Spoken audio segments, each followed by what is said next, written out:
Chers amis, bonsoir, bienvenue aux Insoumis. Ce soir, j'ai un incontournable de la scène, de la sphère médiatique indépendante, disons ça comme ça.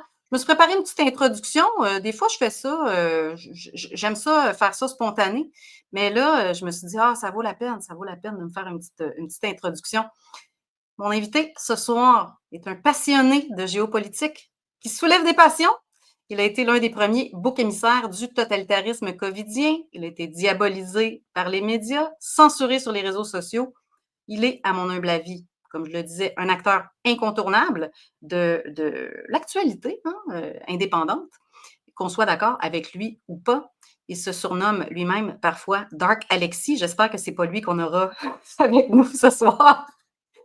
Dark Alexis, mais pourtant, il est tellement bright. Je suis très heureuse d'accueillir Alexis Cossette-Trudel. Alexis, salut. Salut Julie, c'est Dark Alexis, ça dépend des sujets. C'est ça. C'est parce que j'écoutais ça tantôt. Ouais. Et puis, je me suis dit, ah, c'est bon, Dark Alexis, j'espère que c'est pas lui que je vais pogner ce soir. Comment vas-tu? Ça va moyen, je l'ai dit là en ondes, là, j'ai de la misère à dormir ces temps-ci pour différentes raisons. Fait que je suis toujours un peu fatigué, là. Fait que OK, on fait avec, hein. C'est comme, il y a des fois, ça va super bien, on a une lancée. Autour de l'élection, j'étais super pépé, puis là, mois de janvier, puis tout, là, je suis un petit peu plus dans le gadou, là. Puis... Ben écoute, c'est un reflet de notre climat. Ouais. Le printemps La arrive, là, grisaille. on voit le soleil, là. C'est ça. Bientôt. Ben écoute, Alexis, j'aimerais ça ce soir qu'on parle un peu de toi. Bon, on va parler un peu de certains sujets. Je vais te laisser aller sur les sujets. Il y a des gens, je lisais vos commentaires, il y a eu beaucoup de commentaires quand j'ai fait ma petite promo. C'est ça, la plupart des gens étaient très contents que je te reçoive. Et moi, la première, parce que je sais que tu n'es pas trop friand des entrevues. Donc, j'étais vraiment contente que tu acceptes. Je me suis dit, après avoir accepté ton invitation, je me suis dit, c'est la dernière, là, j'en fais plus, là. Ah, c'est vrai? Mon Dieu, écoute, ça passera à l'histoire. Mais je te comprends parce que, bon, écoute, les entrevues, moi, je préfère poser des questions, puis je préfère être seule devant mon ordi, comme toi, un peu. Mais c'est ça, je veux faire un petit tour d'horizon de c'est qui Alexis Cossette parce que tout le monde te connaît du web journal. Je veux dire, la plupart des gens, je dirais, te connaissent à cause de tes web journaux. Mais je veux faire un petit tour d'horizon avec toi de qui es-tu, c'est quoi ton parcours, tes influences et tout et tout. Puis après ça, ben, on entrera dans le vif de certains sujets. Ben, Alexis Cossette, qui es-tu? Es-tu né homme? Mais là, faut Ouais, commencer par une blague si je veux pas le dark Alexis trop, là. ouais, c'est ça. Non, oui, je suis né homme. Oui, je suis né homme. J'ai pas d'ambiguïté de ce côté-là, je pense. C'est good, good. Mais parle-moi de ton enfance, là. Qu'est-ce qui a marqué ton enfance? Comment, je me disais, oh, on va faire une espèce de becoming, comme Becoming Bridget, mais Becoming Alexis Cossette. Je suis né à Cuba. Mes parents, c'était des felkistes. Ils ont quitté le Québec en échange du diplomate James Cross. Ils étaient actifs dans la crise d'octobre. Ils ont kidnappé James Cross. Ils ont échangé James Cross contre un sauve-conduit à Cuba. 2 ans plus tard, je suis né à Cuba. On a passé 2 ans à Cuba. Après, on est allé en France. On a vécu 4 ans en France. Mes parents menaient une vie ordinaire là-bas. Mon père était machiniste dans une usine. Ma mère, je ne sais pas trop ce qu'elle faisait. On vivait à La Courneuve. Je ne sais pas si ça dit quelque chose, La Courneuve en France. C'est les banlieues pauvres autour de Paris. Et je dis ça parce qu'il y a des gens qui disaient, genre, il y a eu des Un fils de rumeurs, là. riche. Hein? Des gens qui disaient que tu es un fils de riche, quoi. Ouais, c'est ça, c'est ça. Et donc, et puis là, après 4 ans en France, il y a des gens du gouvernement canadien qui sont venus nous rencontrer mes parents en France, leur demander de revenir au Canada pour voir s'ils voulaient subir un procès et puis ça. Puis ils ont finalement accepté. On est arrivé ici, ils ont subi le procès. C'était ça, l'ancien ministre Serge Ménard du PQ, qui était ministre de la Justice, qui était leur avocat à cette époque-là. Et puis ils ont eu une sentence quand même relativement légère. 2 ans moins un jour, c'est-à-dire vous évitez le pénitencier fédéral. Et donc, là, après ça, la vie s'est passée d'une façon très ordinaire ici avec mes parents. C'était une petite famille ordinaire, classe moyenne, etc. Mes parents se sont séparés. Je suis allé vivre avec mon père. J'ai commencé à développer un intérêt pour la philosophie asiatique, un bouddhisme, hindouisme, ce genre de trucs-là. Et puis, je suis parti à 16 ans en Inde tout seul. Wow! Et j'ai refait un autre voyage à 17, à 18, puis à 19. Puis là, après ça, je me suis dit, ouais, ben, j'avais lâché l'école, là. Puis là, je me suis dit, ouais, il faudrait que je reprenne ma vie en main. Et puis, fait que je suis retourné à l'école, puis je me suis consacré à mes études jusqu'au doctorat. J'ai fait un premier doctorat en sciences des religions, mais c'est pas des Pourquoi? sciences des religions. Qu'est-ce qui t'a amené là-dedans? Ben, c'est la même chose que mon intérêt pour l'Inde et la philosophie asiatique, là. C'est-à-dire, moi, ce qui m'intéresse le plus, c'est les concepts avancés, la métaphysique, les trucs spirituels. La politique, c'est vraiment c'est un à côté, là. Ça aussi, ça m'intéresse. On était très politique dans la famille avec mon père. Tu sais, on a une famille politique. Du côté de ma mère, c'était politique, dans les soupers de famille. Du côté de mon père aussi avait une vision politique articulée. Et puis, il lisait toujours le monde diplomatique. J'ai commencé à lire ces trucs-là très jeune. Et donc, tu sais, 17, 18, 19, j'ai suivi les premières interventions de la guerre en Irak en 90-91. Tu sais, j'ai suivi ça de près. Et puis, c'est ça, éventuellement. Ta vision dans ce temps-là, est-ce qu'elle était Elle était anti-américaine. C'était un copier-coller de mon père, essentiellement, là. Mon père était anti-américain. J'ai eu ce préjugé-là un petit peu défavorable jusqu'à la maîtrise. À la maîtrise, là, il y a eu le 11 septembre. J'étais à la maîtrise quand il y a eu le 11 septembre. Et puis là, j'étudiais dans la révolution, en fait, la guerre de l'information. Bizarrement, l'Internet, la révolution dans c'est ça, la guerre, le réseautage, tout ce qu'on utilise présentement, j'ai étudié ça au début des années 2000, fin des années 90, début des années 2000. Puis à ce moment-là, j'étais comme assez pro-américain. Et puis, ça a été aller-retour. Et puis après ça, j'ai commencé à voir ce que la présidence de Barack Obama avait fait, c'est-à-dire beaucoup de trahison, de trucs en coulisses et de Mais attends, là, moi, falsification. je veux revenir au 11 septembre. Le 11 septembre, là, tu as vu ça comment, toi, à l'époque? J'ai vu ça comme j'ai rien compris du 11 septembre sur le coup. C'est le choc comme tout le monde, les tours, etc. Puis c'est juste en 2010 que là j'ai compris. Il y a comme une succession d'événements, de reportages que j'ai regardés. Puis là j'ai vu que c'était complètement ridicule cette histoire-là. Hein. Et moi, ça me prend, c'est assez rapide de me faire une tête sur quelque chose. Là, à un moment donné, tu trouves il y a comme un élément logique qui fait en sorte que ça peut plus être un événement naturel. Je sais pas si tu comprends ce que je veux dire. Ouais. Ça devient comme une certitude. C'est comme en cours, là, c'est comme la pièce à conviction ou la preuve qui fait en sorte que tu peux plus nier après ça. Ouais. Pour toi, c'est Généralement, je suis capable d'identifier ce genre d'éléments logiques clés. Et puis, à partir quand j'ai ça, la certitude logique que quelque chose est possible ou pas possible, après ça, je démarre plus. Puis là, je fais juste comme suivre tu sais, comme tirer sur le fil d'Ariane. Puis c'est en 2010, ça s'est complètement déconstruit. Puis j'ai commencé à changer mes positions sur beaucoup de choses.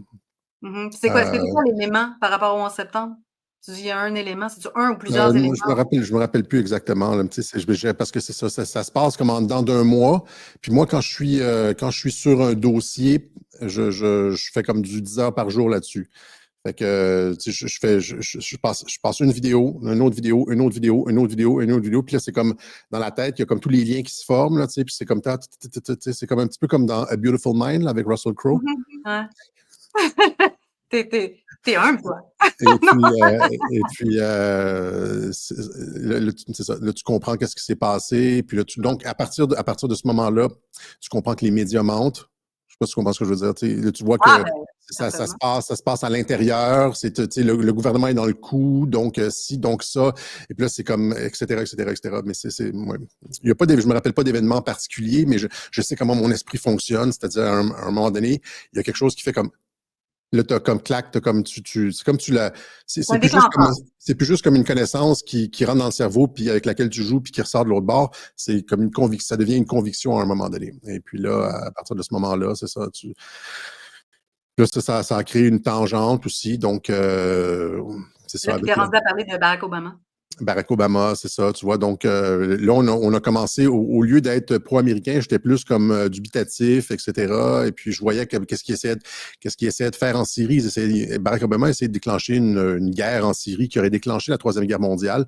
En 2012, là, il avait déclaré sa ligne rouge en Syrie. Il avait dit, si Assad utilise des armes de destruction massive contre sa population, c'est la ligne rouge et on va intervenir. Et puis là, comme pendant que les inspecteurs de l'ONU étaient à Damas, tout d'un coup, comme par hasard, il utilise du gaz contre sa population. Évidemment, c'était faux. Ça avait été utilisé c'est du gaz qui a été utilisé par les rebelles pour justement déclencher.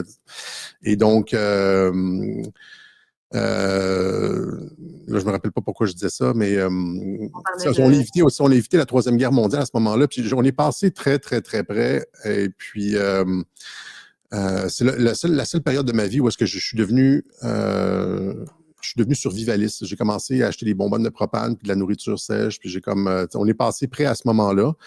Et puis, après ça, quand Trump est arrivé, Trump a commencé à critiquer le certificat de naissance de Barack Obama, a commencé à dénoncer ce genre de trucs-là. Et puis, quand il est arrivé, il dénonçait, c'est ça, comme l'immigration sans restriction. Puis, il y avait un franc-parler sur les sujets clés qui ont fait en sorte que je me suis intéressé rapidement à sa candidature. Puis dès 2015, dès qu'il est descendu de l'escalier, là, Trump Tower, il a commencé à parler. Je me suis intéressé à ça. Puis j'ai suivi, encore une fois, sa campagne à raison de 4-5 heures par jour. Donc, j'écoutais ses discours, je regardais les analyses et puis Avais-tu confiance à ce moment-là qu'elle allait livrer la marchandise? Parce que moi, au début, quand je l'ai vu arriver, puis là, j'avais des amis qui me disaient, ah, Trump, vraiment, ça va changer, c'est un outsider, tout ça. J'étais comme, moi, je sais pas. Je me disais, ah, on verra ce qu'il va livrer. Ouais. Est-ce qu'il va livrer la marchandise? Parce que les discours, c'est une chose, mais est-ce qu'il va livrer la marchandise? Et j'ai été agréablement surprise. C'est ça. Moi ça allait en augmentant, évidemment. Là. C'est surtout en 2016, alors qu'il avait gagné la nomination de son parti. Le parti ne voulait pas le reconnaître. Il ne voulait pas avoir de lui à la convention. Il y avait tous des trucs comme genre, il va y avoir un putsch des délégués. Les délégués qu'il avait dûment gagnés allaient se retourner contre lui, n'allaient pas valider sa... Il y avait, le parti lui-même ne voulait pas de Trump. Et Trump a dû changer son directeur de campagne, il a laissé tomber Corey Lewandowski, puis il a pris Paul Manafort. Puis Paul Manafort, le rôle de Paul Manafort, c'était justement d'organiser tout le fait qu'il soit finalement accepté par le parti. Fait qu'il a pris, par exemple, un des trucs qu'on a appris par la suite, c'était qu'il devait avoir comme chef de cabinet Reince Priebus. Tu connais Reince Priebus? Ça dit quelque chose? C'était comme le secrétaire du Parti républicain, puis ils lui ont imposé, ils ont dit, OK, tu vas avoir la nomination, mais tu vas devoir prendre Reince Priebus comme chef de cabinet. Puis Reince Priebus, c'est une taupe, hein, fait qu'il était là pour espionner Trump, tu vois. Mm-hmm. Fait que Trump l'a gardé, je sais pas trop combien de temps, je pense qu'il l'a gardé 6 ou 8 mois. Puis après ça, il a flushé Reince Priebus, puis il a mis un général des Marines, le général Kelly, à la place. C'est là que la Maison-Blanche est devenue comme une forteresse, puis ils ont commencé à chercher les taupes, et puis ce genre de trucs-là. 2016, ça a été 2016-2017, ça a été très, c'est ça qui a solidifié ma compréhension du phénomène. Quand tu vois comment je pourrais dire, la férocité avec laquelle il a été attaqué par les médias, fabrication de mensonges, tu sais, je veux dire, pas à un niveau comme on a vu au Canada, là. De fabrication de mensonges, de fake news de toutes pièces, édition de ces discours. Puis ils ont continué dans cette campagne-ci, mais en 2016-2017, c'était énorme. Et toute cette histoire de collusion avec la Russie qui a commencé en 2016, tu vois. Ça a commencé en fait plus tôt que ça a commencé en 2015, mais en 2016, tu vois, on commençait à comprendre que le gouvernement américain utilisait les moyens de l'État pour se débarrasser de Donald Trump. Le candidat Donald Trump. Le gouvernement américain avait sollicité les moyens de surveillance électronique et les dispositions légales pour disposer de la candidature de Donald Trump et de disposer de sa présidence après qu'il ait été élu. Et Donald Trump a été averti de ses tentatives de le destituer d'écoute électronique par l'admiral Rogers, le chef de la NSA à l'époque, qui, sans en avoir averti Barack Obama, a été rencontré Trump après l'élection je pense que c'est le 6 novembre, je ne me rappelle plus, l'élection du 6 novembre, et lui a dit, en tant que directeur de la NSA, lui a dit, tu as été placé sous écoute par l'administration Obama. Et à ce moment-là, Trump Tower est complètement sous écoute, il y a des micros partout, etc. Et donc, le lendemain de la rencontre avec l'admiral Rogers, Trump a déménagé ses bureaux, les locaux de son quartier, de son organisation, à un autre terrain qu'il avait dans le New Jersey. Et l'admiral Rogers a failli être envoyé par Barack Obama. Vous comprenez? L'admiral Rogers a fait ça parce que Barack Obama avait utilisé des moyens anticonstitutionnels. C'était comme pour tenter de le destituer. Et à partir du moment où est-ce que tu vois ça, tu te rends compte à quel point, jusqu'où l'establishment est prêt à aller pour se débarrasser de lui dès le début, dès 2016, tu vois. Là, tu te dis, ouais, c'est quelque chose de sérieux. Puis après ça, tu regardes toutes les personnes à l'intérieur du parti, comme l'ancien Speaker of the House, Paul Ryan, tous les néoconservateurs qui parlaient contre Trump, qui lui plantaient des coups de couteau dans le dos. Chaque fois que Trump se présentait à la télévision avec une initiative, il y avait comme un membre du Parti républicain qui disait c'était horrible, j'ai jamais entendu quelque chose d'aussi raciste, ça va créer une troisième guerre mondiale ou l'effondrement de l'économie. Son propre parti était contre lui, tu vois. Fait que le premier mandat, ça a été ça. Le premier mandat, ça a été beaucoup de se battre, de faire le ménage à l'intérieur de son propre parti. Il a utilisé, comme je l'ai expliqué dans les webjournaux, il a utilisé la question de la fraude électorale pour savoir qui, à l'intérieur du Parti républicain, sur qui il pouvait compter, sur qui il ne pouvait pas compter. Et quand il s'est présenté cette année, en 2024, là, c'était il y avait eu le temps, à l'intérieur des 4 ans, de faire le tri à l'intérieur du Parti républicain, de sortir les taupes pour maintenant avoir les coups des franges pour faire ce qu'il fait présentement, c'est-à-dire donner des chèques, des avis de départ à la retraite anticipée au personnel de la CIA, vider le USAID, qui est le monstre global des coups d'État américains. Là. Le USAID, c'est ça. C'est l'État profond. C'est comme la grotte, là. Avec dedans, il y a comme la bête, là. Ben, ça, c'est USAID. Il y a l'OTAN, il y a la CIA, puis il y a USAID. Puis il est en train de démanteler tout ça. Fait que c'est comme. Fait que c'est ça. Donc, ouais, en 2016, on voit déjà en voyant les réactions du parti, des médias, des agences de renseignement aussi. Hein, il y avait eu des menaces de la part des agences de renseignement et tout ça. Donc, tu vois tout de suite que c'est un candidat hors système. Les gens disent, ils sont tous pareils. C'est du pareil au même. Tu entends ça, c'est comme sacrément. Si vous avez pas suivi ça de près, vous autres. Mais qu'est-ce que tu réponds aux gens qui disent, par exemple, que tout ça c'est du spectacle, puis Trump finalement c'est comme l'autre moitié, l'autre côté de la médaille, parce qu'ils ont besoin toujours c'est comme si Ouais, c'était dans le fond l'opposition contrôlée. ça, c'était Trump l'argument opposition contrôlée. Qu'est-ce que tu réponds à ça? c'était l'argument qui valait avant Trump. C'est-à-dire que ça a toujours été ça au début, par exemple, au début du 21e siècle, là, avec, par exemple, la guerre en Irak, tu avais comme Clinton, Bush, une espèce d'alternance républicain-démocrate, puis finalement, ça s'en allait toujours vers la même chose. Mais, je veux dire, regardez, comment tu peux dire que c'est du pareil au même alors qu'il vide la CIA, il vide le USAID? Je veux dire, est-ce que les gens qui disent ça ils ne suivent pas l'actualité de près, ne sont pas au courant de toute cette histoire de collusion avec la Russie, la haute trahison de l'administration Obama visant à destituer Donald Trump et de miner sa présidence. Ils sont juste pas au courant de tout ça. C'est des gens qui ont même pas pris la peine de s'informer. Dès que tu vois, parce que c'est de la haute trahison et ça va finir par des procès. C'est comme... et regarde juste les 2 nominations qu'il a faites dans la justice. Pas juste à la justice, mais au FBI. À la justice avec Pam Bondi, mais le FBI avec Kash Patel et avec Dan Bongino. Kash Patel et Dan Bongino, ce sont les spécialistes de cette histoire de collusion avec la Russie. C'est leur truc, là. Dan Bongino a écrit un livre là-dessus. C'est-à-dire qu'il a mis au FBI des gens, je veux dire, qui ont fait leur dent avec le dossier de la trahison de Barack Obama. Si tu veux comme si tu es une alternance, là, juste comme un gauche, aile droite, tu mets pas genre les gens qui ont comme le sang à la bouche au FBI, qui veulent aller au fond des choses, qui sont conscients de la trahison là, tu mets comme des nobody, tu comprends? En termes de politique, tu donnes ça à un comité, puis on n'entendra plus parler. Tu comprends ce que je veux dire? C'est pas ça qu'il fait. Sur tous les dossiers, c'est pas ça qu'il fait.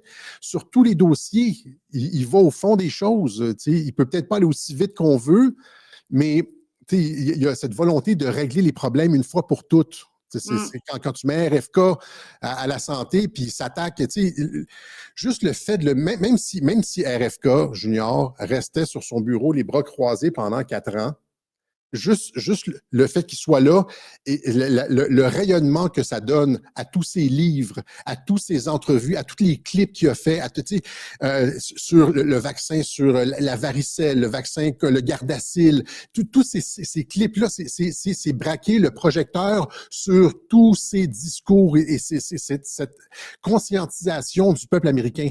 Si tu veux, parce que ce que l'État profond veut pas, c'est que les gens se réveillent, prennent conscience d'eux. Tu comprends? Et donc, tu ne braques pas un projecteur sur quelqu'un qui va faire en sorte que la population va prendre conscience de si, puis ils vont partager les clips, puis les discours, puis tu sais, tu fais pas ça. Un argument, justement, que j'ai entendu sur RFK, c'est ouais, mais il a dit qu'il était pro-vaccin. Il n'a pas dit qu'il était pro-vaccin. Il a Non, pas non, dit, il a dit qu'il était pas anti-vax. ouais, mais il a dit qu'il était Pas pour des vaccins pro-vaccin. Non, non, mais il a dit qu'il était pour des vaccins efficaces. Mais ça, il dit ça depuis toujours. Moi, je me dis, écoute, ça fait partie d'une stratégie. Tu peux pas arriver dans un poste comme ça puis dire, non, moi, les vaccins, il n'y a aucun vaccin qui est sûr et efficace. Je veux dire, Il dit ça ça, marchera pas. Là. Il y a un côté les vaccins, stratégique là-dedans. il est pour les vaccins sûrs et efficaces Sachant tant qu'on très est bien qu'il capable n'y de en a lui pas qui sont sûrs et prouver. efficaces. Tant qu'on est capable, la phrase complète que ces personnes-là oublient de mentionner, c'est que il est pour les vaccins sûrs et efficaces tant qu'on peut lui prouver que ça a Oui, été fait de façon... Et ça, après ça, il ajoute, ça n'a jamais été fait sur aucun vaccin. Tu l'as voilà. entendu, ça? Mhm. C'est-à-dire, je suis comme, ouais, je suis pour les vaccins, mais montrez-moi une étude, genre, tu sais, comme avec la même niveau d'autonomie qu'on demandait pour la chloroquine, là, tu sais, ce qu'on dit double Mhm. blind, tu Ah sais, ouais. double blind, placebo, blabla, là, tu sais. Ça Puis n'a jamais été fait il y sur a les vaccins. aucun vaccin qui répond à ça. Et donc, Aucun. dans sa phrase, dans son formulé, il défait les vaccins. Ce que les gens aussi doivent comprendre, c'est que l'industrie pharmaceutique, ça fait 30, 40 ans qu'il dépense des milliards de dollars aux États-Unis en publicité pour acheter des congressmen, des hommes politiques en Mhm. subventions politiques, etc. Il y a une partie du Congrès qui dépend des subventions de ces partis de l'industrie pharmaceutique à la télévision, etc. Et ce qui fait en sorte que tu te bats contre une gigantesque machine, mais aussi que sondage après sondage, la population américaine, à 80% des fois plus, souhaite avoir des vaccins. Tu sais, elle veut des vaccins, puis pense que les vaccins sont une priorité, puis tu regardes les sondages, là, les gens aiment les vaccins. Fait que tu peux pas arriver et puis dire j'enlève les vaccins. Non, non, ça marche pas. Tu Non. peux pense juste tu sais, tu peux pas tirer sur le pissenlit plus vite qu'il pousse. Je sais pas si tu comprends. Tu peux Ah pas. ouais. Il faut. Faut y Alors, aller avec la petite cuillère. ce que tu dois faire, c'est éduquer, éduquer, éduquer. Puis lui, c'est ça qu'il fait. Il va revoir la cédule des vaccins pour les enfants, la liste des vaccins, montrez-moi les preuves. On va avoir un nouveau système de rapport des dommages des vaccins. Fait que tu y vas comme ça. Puis là, ah, oui, bon, apparemment, il y a pas mal plus de dommages qu'on pensait. Hein? C'est avec le nouveau système qui les recense tous maintenant. Là. Ah, bon, ben, qu'est-ce que ça veut dire, ça? Puis là, tu construis ton truc comme ça. Tu peux pas arriver là il n'aurait pas pu rentrer s'il avait dit qu'il était contre les vaccins. La population aurait été contre. Les médias lui auraient fait sa tête. La population aurait été contre. Puis il n'y aurait juste pas eu les votes pour rentrer. Ben, les médias, ils l'ont diabolisé amplement, puis c'est depuis des années là, qu'il est diabolisé lui aussi. Moi, c'est ce que je me dis. Quand quelqu'un est diabolisé dans les médias, c'est probablement parce que c'est quelqu'un qui fait une excellente job et qui fait trembler l'establishment, comme Alexis Cossette, qui a été diabolisé amplement dans les médias. Là, je vais prendre une pause du sujet dont on parle en ce moment pour parler justement de la diabolisation qu'on a fait de toi dans les médias. Est-ce que tu te rappelles du premier article ou du premier topo sur toi qui a été vraiment, qui a entaché ta réputation? Tristan Péloquin, je pense que c'est au mois De- d'avril 2020. Ah ouais?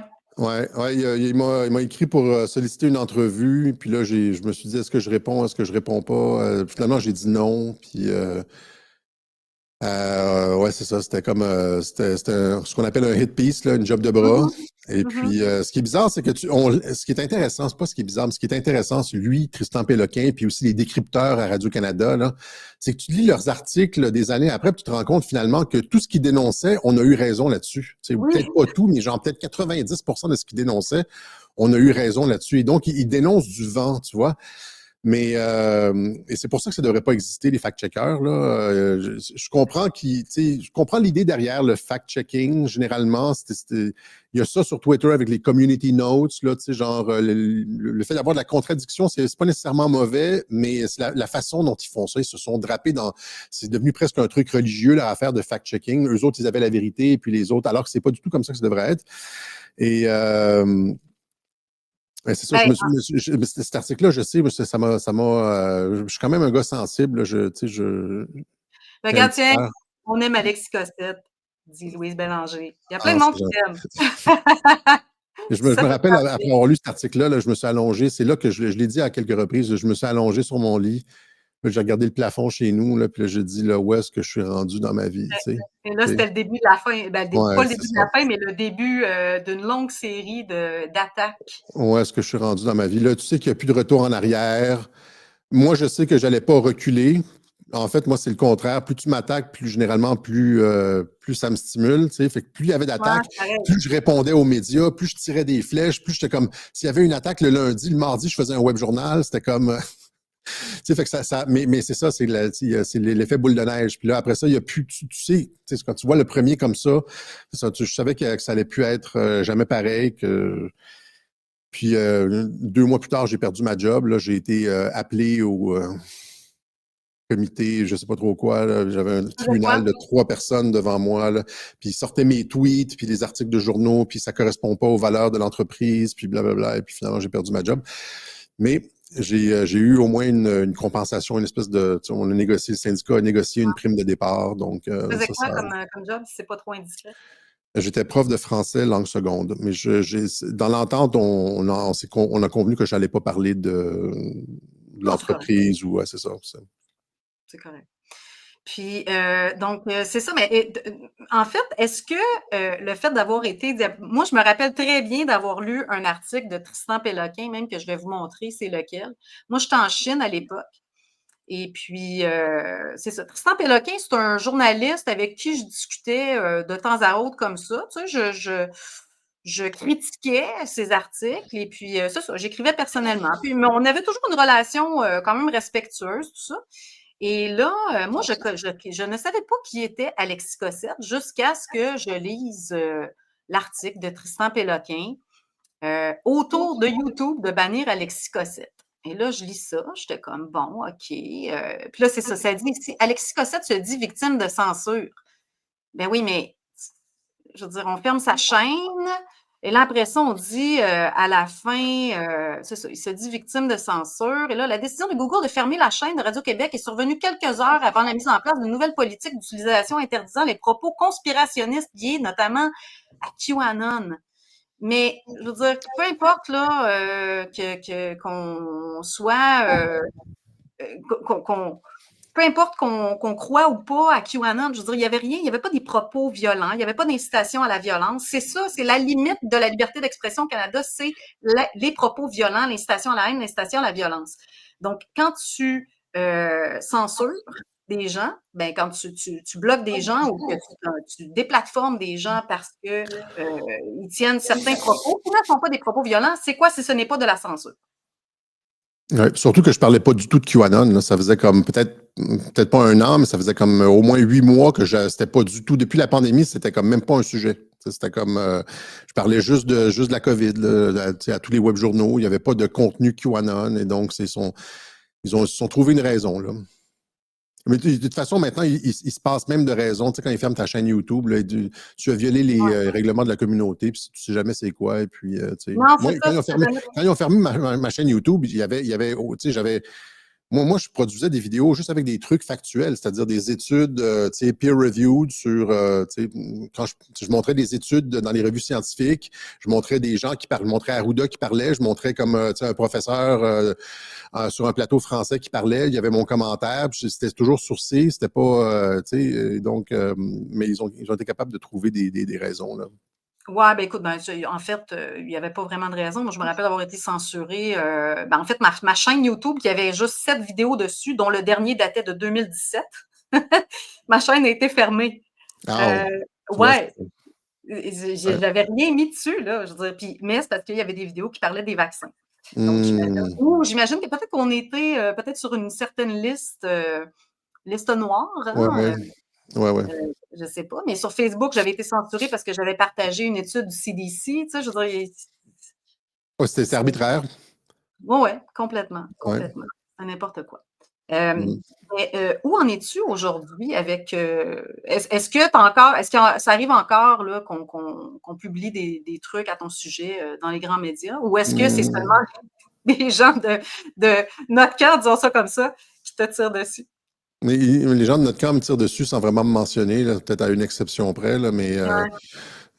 généralement, je sais que tu vois la teneur du propos, puis tu vois qu'il tu sais, il me tire, tu sais, il me décoche un boulet par la bande, mais non, c'est comme si j'existais plus pour les médias. Tant mieux, tu sais, tant mieux, tant mieux. Comment t'expliques ça? Ben, c'est parce qu'ils ont fait l'erreur en 2020 de me donner de la visibilité. Tu vois, tous leurs articles, là, ça a créé un phénomène Alex Cossette-Trudel, des vidéos avec des millions de vues. J'ai eu plusieurs de mes web journaux qui ont fait 1 million, 1,5 million, 2 millions de vues. Tu sais, ça a réveillé du monde en maudit en 2020. Là, plus il y avait d'attaques, plus les gens cherchaient, plus on parlait de moi dans les journaux. Tu sais, parlez-en en bien, parlez-en en mal. C'est un peu la stratégie de Trump, ça, tu sais, c'est-à-dire Mhm. parlez-en en bien, parlez-en en mal, mais parlez-en. C'est comme ça qu'il a gagné en 2016. Déclaration controversée sur déclaration controversée. Il a obtenu toute l'attention médiatique, en fait. Je ne sais pas si tu as vu une vidéo sur YouTube qui s'appelle How the Media Cheated Ron Paul Out of the Presidency. Non. Ron Paul, le libertarien, là, avec des idées Mhm. très similaires à Trump, J'aime beaucoup d'ailleurs. s'est présenté en 2004 contre, je me rappelle plus c'était qui, George Bush ou Romney, ou je me rappelle plus. Et les médias, il était le plus populaire au sein du Parti républicain. Il remplissait les stades, il arrivait comme deuxième, troisième, il était comme, tu sais, dans le peloton. Ils l'ont littéralement fait disparaître. Il parlait du premier, du troisième et pas du deuxième. Son image n'était pas là. Ils l'ont fait disparaître. Les médias l'ont fait disparaître. Et donc, Trump a vu ça. Trump s'est dit, ça ne va jamais se passer avec moi. Ils ne pourront pas me faire disparaître. D'où l'utilisation de phrases chocs, de propos controversés, etc., pour toujours être le centre de l'attention et puis faire en sorte que les Américains écoutent. Et donc, l'utilisation de la controverse comme arme de contournement de la censure médiatique. Moi, c'est ce qu'ils m'ont fait en 2020. Ils m'ont fait le cadeau de parler de moi sans que j'ai eu besoin de tenir des propos outrageux comme Trump. Quoique j'étais un peu baveux des fois. Tu sais, j'ai dit, j'utilisais salopard et puis... Ouais. mais il fallait insuffler un petit peu un esprit de combatif dans Ben, la population. Et puis, ça fait moi, souvent du bien aux gens d'entendre ça parce que, ben, j'étais indigné. J'étais ouais. indigné de ce que Avec j'entendais. raison. Avec raison. Arruda nous mentait en pleine face, Legault nous mentait en pleine face, et puis donc c'est ça. Et je pense que l'idée, c'est ça. L'idée, c'est pas de me donner plus de traction. Ils ont compris leur erreur, et puis j'ai été censuré une fois. C'est comme si, avec la censure YouTube, Facebook, tout ça, là, that's it. C'est terminé l'histoire de Cossette-Trudel, et puis on n'en parlera plus, et puis je pense que c'est sur cette ligne-là. Même si des fois, ils auraient peut-être envie d'en parler pour me blaster sur un sujet ou sur un autre. Il laisse quand même. Il y a peut-être eu quelques articles, mais c'est rare, là, c'est très rare. Ouais, ouais. Euh, est-ce que tu penses parce que bon, si on regarde là avec le nouveau mandat de Trump, est-ce que tu penses qu'il va y avoir peut-être pas des arrestations, mais des poursuites en justice, par exemple? Est-ce que tu penses que Fauci C'est va presque être certain. C'est certain. Je veux dire, regarde comment ils l'ont cuisiné. Il s'est déjà. Tu vois déjà avec le style de Trump qu'il n'oublie jamais. Par exemple, USAID a été utilisé contre lui, tu vois. USAID, l'organisme USAID a créé une entreprise fantoche, une compagnie bidon, à laquelle Mhm, ils ont donné des millions en subventions. Et cette compagnie bidon-là a produit des fausses preuves pour la destitution de Donald Trump, pour tenter de le destituer, tu vois. Alors, qu'est-ce que Trump arrive? Il arrive, puis il éviscère USAID, puis il se débarrasse. Il se débarrasse Trump, c'est un counter-puncher, c'est-à-dire si tu l'attaques, c'est sûr que tu vas avoir une réplique. Il est connu pour ça, c'est son style, il n'a jamais fait défaut. Il y a plein de personnalités aux États-Unis qui sont attaquées à Trump et qui l'ont pris, qui l'ont reçu dans la gueule. Rosie O'Donnell, tu connais le phénomène. Megyn Kelly, etc. mhm. Et juste le fait, ben là, c'est ça, c'est juste le fait qui a été démontré hors de tout doute que Fauci ait menti au Congrès sur ce qu'il connaissait de la pandémie, etc. Et surtout que Fauci se soit moqué de Trump. Rappelle-toi, et c'est comme s'il s'est joué de lui. Il lui a menti sur le fait qu'il savait que ça venait de Wuhan. C'est clair que Fauci va prendre le blâme et que Fauci va tomber, et puis que d'autres personnes dans l'administration Obama vont prendre le blâme et vont tomber. Et parce que s'il n'avait pas voulu faire ça, il n'aurait pas mis Dan Bongino et il n'aurait pas mis Kash Patel au FBI. Pensez en termes de politicien, là. Qu'est-ce que tu fais quand tu es un politicien puis que tu veux qu'un dossier là, prenne un détour puis qu'on n'entende plus vraiment parler, là? Tu mets un asti d'inconnu, là, comme Mark McGowan, là, qui va diriger le FBI, là, puis là, tu sais pas c'est qui, puis là, c'est bien pépère au FBI, puis il se passe rien, puis c'est pas ça qu'il a fait. Il a mis ceux qui ont goût, c'est comme des requins, il a mis comme les grands blancs dans l'eau, là, puis il y a du sang dans l'eau. Fauci saigne, puis il est dans l'eau. Je veux dire, les hauts échelons de l'administration, James Comey, Clapper, Brennan, l'ancien directeur du FBI, Barack Obama lui-même, sont dans l'eau, sont blessés, il y a du sang, puis Trump a comme ouvert la grille, puis les requins sont sortis. C'est comme, tu te dis, c'est quand même pas des végétariens, ces gars-là, là, fait que c'est ça. Juste le fait de mettre ces gens-là en place, ça t'indique qu'il y a une volonté que les choses soient réglées. Et le fait de Pat Bondi aussi, Pam Bondi, Bondi ou Blondie, Bondi. Le fait qu'il l'ait mis là, et autant elle que Kash Patel ont dit que la liste d'Epstein allait être rendue publique, que Trump avait donné la directive de la rendre publique et qu'elle allait être rendue publique. Donc, à partir du moment où est-ce que tu fais ces déclarations-là au micro, là, tu sais, je veux dire, en politique, tu sais comment ça fonctionne, la politique. Tu peux pas faire des déclarations comme ça au micro puis pas livrer la marchandise. Après, là, il y a une question. Après ça, il y a une question de timing. Là, si les gens sont impatients, mais il faut comprendre, mettez-vous dans le mindset d'un politique. Il y a un timing politique. Là, présentement, c'est quoi le timing? Le timing, là, on est surtout en politique internationale. C'est comme l'Ukraine, c'est la paix. Avant, c'était juste comme ils réglaient Gaza. Il n'y a plus de bombes. Les gens ne parlent plus de ça. Hein, il n'y a plus de... Il y a pratiquement plus d'opérations. Les bombes tombent plus. On est sur le bord de régler en Ukraine. Ça a été annoncé que Macron est arrivé à Washington. Il n'y a plus la position de Trump. Zelensky arrive la semaine prochaine. Ils sont sur le bord d'une entente. Tout le monde le dit. Là, ça a été comme ça pratiquement signé. Ils ont conclu une entente. Et puis c'est comme. Fait que tu donnes le temps à ça, de régler les problèmes internationaux. Tu peux pas tout foutre comme en même temps. Ce que tu veux, quand tu veux, et puis même si tu dis, par exemple, cette semaine, on va rendre public la liste, parce que je l'ai montré à plusieurs reprises dans les web journaux, quand ils sont sur le bord de sortir une grosse nouvelle, le camp adverse fait une espèce de faux bond, fait une espèce une contre-offensive médiatique pour changer l'agenda. Par exemple, quand Mike Lindell est arrivé puis a dit avec son symposium, là, je vais sortir les preuves du vol de l'élection, mercredi, le ministre, le gouverneur de New York, Cuomo, démissionne et les médias ne parlent que de ça. Et donc, cette espèce de jeu de qui capte l'attention médiatique, il faut avoir une certaine acuité pour que la liste soit rendue publique à un moment où il va y avoir une écoute maximale et où le camp adverse ne pourra pas changer l'actualité avec un autre sujet. Il y a juste une question de timing et puis c'est ça, mais en termes de volonté d'aller au fond des choses, ça a été clairement exprimé et les actions, les bottines ont suivi les babines avec la nomination des personnes qui elles aussi sont engagées dans ce processus-là. Là. Et là, il y a une demande s'il va y avoir des arrestations. Ben oui, c'est sûr qu'il va y avoir. Si le FBI a une liste de clients, mais je ne sais pas, j'ai pas vu la liste, là. Mais si c'est juste, je ne sais pas si il faut qu'il y ait des preuves. Ils ont probablement des vidéos aussi, parce qu'on sait qu'Epstein filmait pour le compte du Mossad, notamment, et de la CIA, mais pour faire chanter les politiciens américains. Et c'est ça, je sais qu'ils sont en possession de... Dan Bongino, d'ailleurs, a dit qu'ils avaient les vidéos. Je me rappelle avoir vu une émission de Dan Bongino en 2022, peut-être, quelque chose comme ça, parce qu'il y avait un podcast, là, puis il disait, genre, le département de la justice a les vidéos. Il l'a dit ça en ondes, tu sais. Puis là, maintenant, il est député, vice-directeur du FBI. Fait que tout concorde pour ça.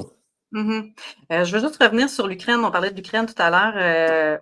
J'aimerais t'entendre sur l'annonce de Justin Trudeau, hein, qui va envoyer des chars et des milliards de dollars à l'Ukraine.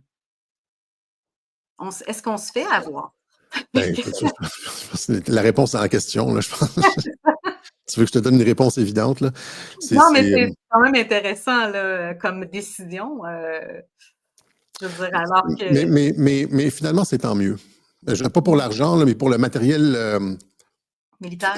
Parce que ça va, de toute façon, ça se finira pas différemment. Ça va se finir de la même façon que c'est prévu. Mais entre-temps, l'OTAN est en train de perdre complètement toute sa crédibilité.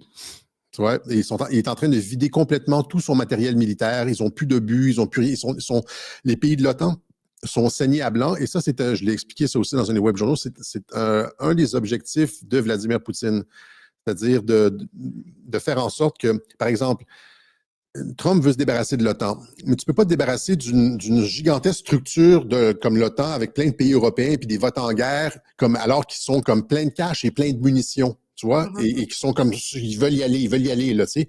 Fait que tu les laisses y aller, tu les laisses comme, tu sais, dilapider tout leur matériel militaire, et puis l'Ukraine perd son personnel. Je sais que c'est horrible de dire ça, là, mais... et après plusieurs années, il reste plus rien de l'OTAN. Ils ont plus de matériel, ils ont plus d'initiative. Moi, je regarde les cartes de l'Ukraine à tous les jours. Là, ils perdent une ville par jour là, présentement en Ukraine. Là. Les Russes avancent puis prennent une ville par jour. Ils sont pas capables de rien faire. Et là, à partir du moment où est-ce que l'OTAN a été battu essentiellement, décrédibilisé, qu'il n'y a plus d'argent et qu'il n'y a plus d'équipement, là, tu peux proposer une structure différente en disant c'est pas une structure efficace, ça n'a rien donné, malgré tout ce qu'ils ont mis. Pense un petit peu là, à la rhétorique trumpienne. Là. They tried, they didn't do anything, they didn't. Qu'est-ce que tu dis aux gens qui, j'entendais ça récemment, quelqu'un qui disait, ben non, mais il veut pas mettre fin à l'OTAN, il veut renforcer l'OTAN, il demande au pays de donner encore plus d'argent. Oui, ça, j'ai expliqué ça encore une fois dans un web journal. Pour les gens qui n'ont pas écouté ton web journal. Les pays de l'OTAN, présentement, ne sont pas capables de payer le minimum. Le minimum, c'est 2 des dépenses là, de PIB. Ils ne sont pas capables de payer 2 OK? Et là, Trump dit on veut 5 Alors, ce qu'il est en train de faire, là, il est en train de faire exactement ce que Reagan a fait avec l'Union soviétique à la fin des années 80. Il lance une course à l'armement à l'intérieur de l'OTAN. Ce que Reagan avait fait à la fin des années 80, c'est qu'il avait lancé une course aux armements contre l'URSS. Et l'URSS, qui avait pas une économie compétitive, qui avait comme, c'était pas des taxes là-bas, mais c'était une économie planifiée, finalement, n'a pas été capable a commencé à essayer de suivre, à produire plus d'équipements et puis de rediriger son économie vers la production d'armes. Et finalement, la Russie s'est effondrée. Elle s'est effondrée sans, pas la Russie, mais l'Union soviétique s'est effondrée sans qu'une seule balle ait été tirée. L'Union soviétique s'est effondrée à cause que Reagan a lancé une course aux armements et que la Russie, l'Union soviétique a essayé de suivre, mais que son économie était pas capable de le faire et finalement, elle s'est effondrée. Je fais ça très, très, très vite, là. Et ce qu'il essaye de faire présentement, ce que Trump essaie de faire, c'est exactement la même chose, sauf que c'est à l'intérieur. Et vous remarquerez que Trump dit l'ennemi, c'est pas la Russie, l'ennemi, c'est pas la Chine, l'ennemi est à l'intérieur. Et beaucoup de son attention se focalise sur les pays européens qui volent des élections, qui emprisonnent leurs citoyens, etc., etc. Tu sais, Musk a braqué le projecteur sur l'Angleterre, etc. Et ce qu'il essaie de faire, il dit aux pays de l'OTAN, vous allez devoir augmenter vos dépenses militaires, comme ce que Reagan a essayé de faire avec la Russie. Et alors que les pays européens ont un très haut niveau de taxation, ils sont déjà comme super endettés, etc., ils ne peuvent pas augmenter les dépenses militaires. Et donc, il est en train de faire aux pays de l'OTAN ce que Reagan a fait à la Russie. Comprends? Ça fait plusieurs webjournaux que je parle de la connexion entre Trump et Reagan. Trump a bien étudié Reagan et il est en train de faire à l'intérieur des pays de l'OTAN. Il cible les pays de l'OTAN. Il les cible. J.D. Vance a été en Europe les critiquer. Il a été à Munich les C'était critiquer, un les pays de coup l'OTAN. Parce hallucinant. qu'il faut, tu sais, avant de dire n'importe quoi, il faut écouter faut suivre l'actualité. Il a dit essentiellement qu'ils étaient tyranniques Ouais. dans leur face. Oui. Vous emprisonnez des citoyens, vous écoutez pas votre population, vous volez des élections. Il a dit ça. Vous volez Ouais. des élections. Et puis là, après ça, Trump dit on va augmenter les dépenses militaires à 5 alors qu'ils ne sont même pas capables de suivre à 2 Ce que ça va créer, ça, c'est un effondrement des économies. S'ils ne sont pas capables de suivre, ils peuvent dire bon, ils ne suivent pas, on ferme ça. S'ils suivent, c'est un effondrement de l'économie interne. Les États-Unis vont être capables de le faire parce que Trump, lui, veut baisser les taxes partout. T'sais, il coupe le gras, puis il arrive à une structure, il veut essentiellement se débarrasser de l'impôt sur le revenu. Fait qu'il fait exactement comme Reagan. Reagan a coupé les taxes, dégraissé l'administration américaine. Et Trump fait exactement la même chose, de sorte que lui, un haut niveau de dépenses militaires, c'est soutenable pour les États-Unis parce qu'ils ont dégraissé et donc ils peuvent dépenser plus pour le militaire.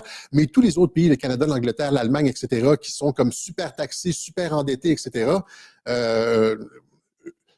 soit ils déconstruisent leur État complètement comme le fait les États-Unis pour pouvoir matcher le niveau de dépenses militaires, ou soit finalement ils disent on peut pas, on est déjà trop endetté, on est déjà trop taxé, on peut pas suivre, on peut pas. Et là, ça remet en cause l'OTAN. Mais je vais résumer ça en disant, c'est compliqué un peu là, parce que c'est toujours ça avec les réflexions que je mets de l'avant. C'est que ça prend souvent des web journaux complets pour les expliquer. Puis là, quand on essaie de résumer ça en 5 minutes, c'est très difficile. Mais ce que Trump fait, c'est que Trump met de la pression à l'intérieur de l'OTAN. Il cible, c'est pas une politique contre la Russie, il s'entend très bien avec Vladimir Poutine. Lui-même le dit, et là, ils sont en train une entente en Ukraine. Lui-même le dit, Vance le dit, le problème, c'est les pays européens, et la plupart de ces offensives diplomatiques sont dirigées contre les dirigeants européens corrompus, l'Union européenne, ceux qui volent des élections comme en Roumanie, qui emprisonnent leurs citoyens comme en Angleterre et en Allemagne, etc., qui éborgnent leurs citoyens comme Macron avec les Gilets jaunes. Ça a été mentionné comme ça, tu vois. Fait que c'est comme... c'est dirigé vers ce que j'ai dit dans le dernier web journal, c'est que présentement, le 4e Reich en Europe, l'Union européenne, le 4e Reich, est pris en étau entre la Russie et les États-Unis, encore une fois. Comme à l'époque de la Deuxième Guerre mondiale, tu as la Russie d'un côté, puis tu as les États-Unis de l'autre, et les leaders corrompus européens, ce que j'appelle le 4e Reich, sentent la pression présentement. C'est pas un vote en guerre. Tout le monde le sait que c'est pas un vote en guerre. Hostie, il fait la paix partout où est-ce qu'il va. Il a été serré la main à Kim Jong-un. Il y a eu comme à peu près 10 000 occasions de déclencher des opérations contre l'Iran. Il a toujours résisté. Je veux dire, le gars dit lui-même, je veux qu'on se rappelle de moi comme un faiseur de paix. Il fait la paix partout où est-ce qu'il va. Puis il y a des gens encore d'où est-ce que ça sort, cette affaire-là, que c'est un vote en guerre? C'est les médias qui des disent ça. lucubrations, là. Tu sais, c'est comme genre, t'es dans ton monde, là, t'écoutes pas la télévision, ou je sais pas, t'écoutes la télévision, mais c'est vraiment sorti de nulle part. Ouf, tu veux-tu prendre ton souffle? Ben, écoute, il y a quelqu'un qui disait que finalement, c'était un très bon résumé, même si elle écoutait tes web journaux, donc bravo. C'était réussi. Bon, moi aussi, je vais prendre mon souffle. Il y a quelqu'un qui dit, Alexis, prends le temps de souffler, là. J'essaie de suivre. Imagine, je veux dire, à quel point il faut être déconnecté pour dire Trump est un vote en guerre. Non, mais moi, ce que je regarde, mais souvent, c'est ça, les gens vont... T'étais où, Esti, durant son premier mandat, alors qu'il Ben ouais. il faisait le tour du monde, serrer la main de tout le monde pour s'assurer qu'il n'y ait pas de guerre? Il n'y a pas eu de nouvelle guerre durant son dernier mandat. Et là, dans les premiers jours, c'est le président depuis, je me rappelle plus c'est lequel, après la Deuxième Guerre mondiale, c'est le seul président qui a déclenché aucune opération. C'est le principe même de America First. Tu ramènes les troupes à maison. C'est pour ça qu'il veut stabiliser le Moyen-Orient, parce qu'il veut ramener les troupes à maison puis se concentrer sur le développement des États-Unis. Il le dit encore dans ses discours la semaine dernière. Il dit pourquoi on dépense des trilliards en armement alors qu'on pourrait dépenser ça dans notre pays à reconstruire toutes les infrastructures qui sont à terre. Ça fait 8 ans qu'il répète la même chose. Puis les gens disent que c'est un vote en guerre, genre. Mais ce qui est fascinant, c'est que les gens qui se disent progressistes et de gauche sont ceux qui veulent la guerre aujourd'hui? On dirait qu'ils veulent que ça se poursuive en Ukraine, que ça se poursuive au Moyen-Orient. Je veux dire, moi, ça m'a choqué au début. Ben, moi, je me considérais comme une gauchiste autrefois. Et puis, à un moment donné, j'ai réalisé, OK, non, mais attends, les gauchistes, c'est quoi, là? Ils voulaient la guerre en Syrie, ils voulaient la guerre en Libye. Et puis là, c'est ça, là, c'est vive la guerre en Ukraine. En fait, je simplifie un petit peu là, leur pensée, mais tu comprends ce que je veux dire. Penses-tu qu'on va réussir à sortir les gens de ces idéologies-là? Est-ce que, parce que c'est clairement, je veux dire, il y a un gros. Ben, qu'est-ce que tu penses des médias dominants? Est-ce qu'ils ont encore autant de pouvoir sur les esprits, autant de pouvoir de manipulation et de propagande qu'ils avaient autrefois, selon toi? Ou est-ce que les Non, médias la réponse est évidemment non. Là, leur lectorat baisse constamment. Mais le truc, c'est que les gens vont avoir le réflexe de regarder les médias quand il y a des enjeux, des gros enjeux. C'est comme quand il y a une élection, ils vont comme regarder plus. Ou quand il y a une affaire comme Trump veut que le Canada 51e État, là, ils vont regarder plus. Tu vois, ils vont comme... là, ce qu'ils vont retenir, c'est souvent genre des phrases chocs. Tu sais, c'est des clips de 10 secondes, etc. Ça sera pas grand-chose.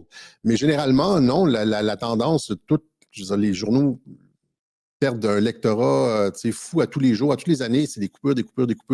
Et ils font faillite. Ça fonctionne plus du tout, là.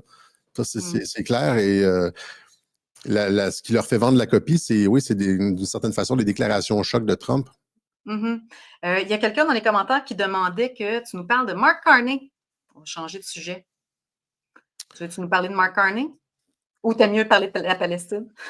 Je ne sais pas, Mark Carney, ce que j'ai à dire, l'avenir politique au Canada. Qu'est-ce que tu penses qui... En fait, Mark Carney, ce que Mark Carney va faire, c'est qu'il va juste accélérer la chute du Canada. C'est juste ça.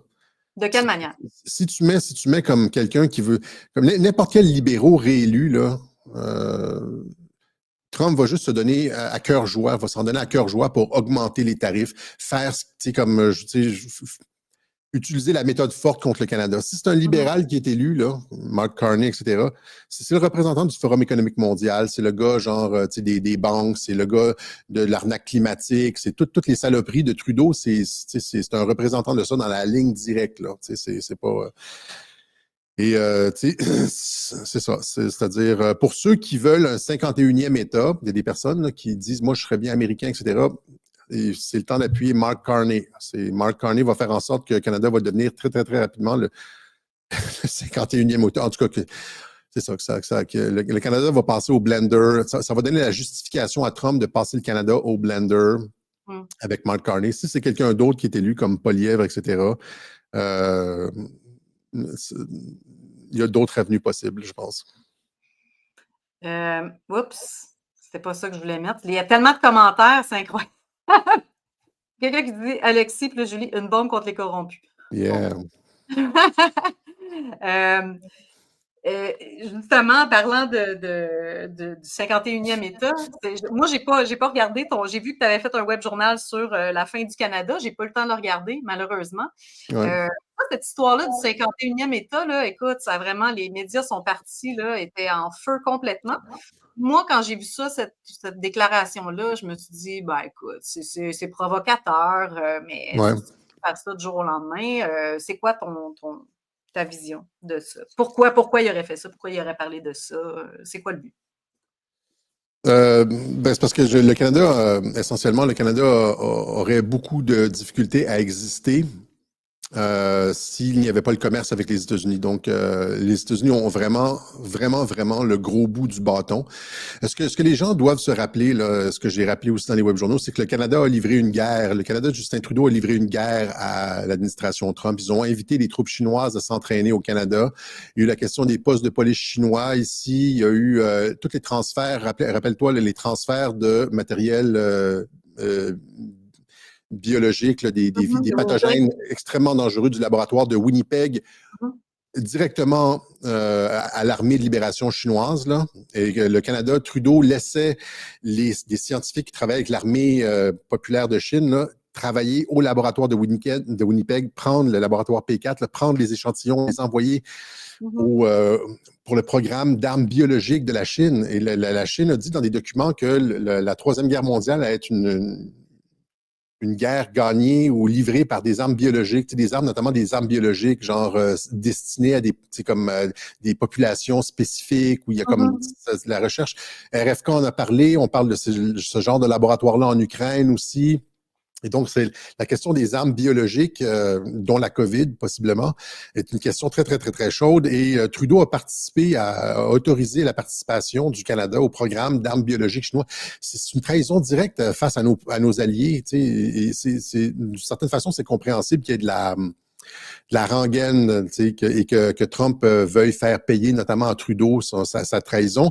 Il n'y a pas seulement eu ça, il y a eu aussi le fait que, rappelle-toi aussi tout le rapport du SCRS qui disait que le Parti libéral avait reçu des dons directs du Parti communiste chinois, qu'il y avait des gens au sein du Parti libéral qui travaillaient pour le Parti communiste chinois. Pierre Poilievre était sorti avec un document comme épais comme ça, là, du SCRS, là, puis des agents, des anciens agents comme Juno Katsuya disait que c'était de la trahison, que toutes les administrations depuis Mulroney étaient infiltrées par la Chine, etc.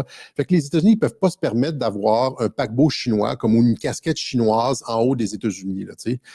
Il y a eu cette espèce de ce double jeu, cette trahison du Canada face aux États-Unis, les rapports avec la Chine, alors qu'on est supposé être ensemble dans l'OTAN, alors qu'on est supposé être dans NORAD, la défense anti-aérienne nord-américaine, etc. On joue double jeu avec la Chine et puis, tu vois, c'est pas acceptable. C'est comme si la Russie prenait le contrôle du Mexique, à l'époque de la guerre froide. Jamais ça aurait été accepté. Les États-Unis seraient intervenus militairement. Ils n'interviennent pas militairement au Canada, mais on va le sentir passer et il va faire en sorte, quelle que soit l'issue, qu'on soit 51e État ou non, il va faire en sorte qu'il n'y ait plus jamais ce genre de trahison possible-là du Canada envers les États-Unis. Et le Moyen-Orient? Qu'est-ce que tu penses qui va se passer? Je pense qu'on s'en va vers la paix. Ça fait depuis 2018 que j'explique qu'on s'en va vers la paix. Ben vas-y, pour les gens là, qui n'écoutent pas là. L'objectif de Trump, il l'a répété à de multiples reprises, c'est de faire la paix, d'être reconnu comme un pacificateur, donc de régler définitivement la question des relations Israël-Palestine. Il a dit qu'il était en accord avec un État palestinien. Il a déjà dit ça, qu'il était en accord avec un État palestinien. Et je pense que, hormis Gaza qui est un problème insoluble puisque la plupart des gens à Gaza ont décidé de livrer corps et âme bataille à Israël, c'est-à-dire jusqu'à la dernière goutte de leur sang, y compris leurs enfants, etc. Dans les mosquées, c'est ça qu'ils disent. Ils montent les enfants. Les enfants ont des bandeaux, martyrs, etc. Ils vont jeter. Gaza lui-même, c'est un gruyère avec des tunnels partout. Dès que tu leur envoies de l'aide, c'est comme utilisé pour créer des missiles, puis des bombes, puis ils n'ont jamais accepté la voie diplomatique. Donc, il y a deux factions en Palestine, on pourrait dire. Il y a la faction de Mahmoud Abbas avec l'OLP, le Fatah, etc. Et il y a le Hamas à Gaza. Tu vois, le Fatah qui est en Cisjordanie, là, le Fatah, l'OLP et Mahmoud Abbas ont dit d'accord, comme l'IRA en Irlande du Nord, là, on dit OK, on dépose les armes et on privilégie la voie diplomatique, on va accepter la voie diplomatique, etc. Le Hamas à Gaza a refusé de déposer les armes, de privilégier la voie diplomatique, etc. Il dit qu'ils vont se battre à jamais contre Israël, etc. Et donc, il n'y aura jamais de paix tant que le Hamas va continuer à régner sur Gaza, etc. Et donc, la destruction du Hamas était quelque chose de nécessaire et obligatoire pour arriver à une paix générale au Moyen-Orient. C'est ce qui s'est passé depuis 1 an et demi. Et là, il va y avoir les conséquences de ça. Ça va être la création d'un État palestinien et la stabilisation de toute la région. Il y a d'ailleurs toute la... Une question peut-être un peu niaiseuse, mais moi, je pensais que... Je vais terminer là-dessus. Il y a aussi, en plus de toute la stabilisation Israël-Palestine avec l'accord des pays aux alentours, il y a la détente Iran-Arabie Saoudite. Tu sais, il y a les chiites sunnites, là. Les chiites sunnites se battent là depuis un bon moment. C'est une chicane historique là, qui dure des siècles. Et là, la Chine a, parallèlement aux efforts des États-Unis et de la Russie, a fait en sorte que l'Iran et l'Arabie Saoudite aient conclu des ententes. Et donc, c'est toute la région qui est en train de se stabiliser. de sorte qu'on va avoir une paix et que les États-Unis vont pouvoir ramener leurs troupes à la maison et se concentrer sur le développement et la reconstruction de leur pays qui est en ruine. C'est ça le plan Trump, c'est de sortir du Moyen-Orient, sortir des guerres éternelles. Ce qu'Israël voudrait, c'est qu'il y ait toujours de la déstabilisation partout tout le temps pour que les États-Unis restent toujours engagés, puis aident Israël avec des troupes tout le temps, puis des avions, puis de l'aide militaire, etc. Mais l'objectif de Trump, c'est de stabiliser, de stériliser et de cautériser la région, de sorte qu'il n'y ait plus besoin d'intervention, puis que, tu sais, comme, voici, tu peux y aller, mais on peut se retirer et puis qu'il puisse se concentrer sur le développement des États-Unis. C'est ça le plan pour la région. Et ben, je sais pas, parlant de, vu qu'on parle de ça, j'ai eu un flash, là. Il y a une vidéo qui a été publiée aujourd'hui sur, je ris, mais c'est plus ou moins drôle. J'aimerais avoir ta vision de ça, la vidéo qui a été publiée là, sur Gaza, justement, où on voit que c'est une station balnéaire et puis il y a Trump, une grande statue. Je sais pas qui a fait ça, là, En mais or, là, avec de l'or partout, riche. C'est une vidéo générée par intelligence artificielle.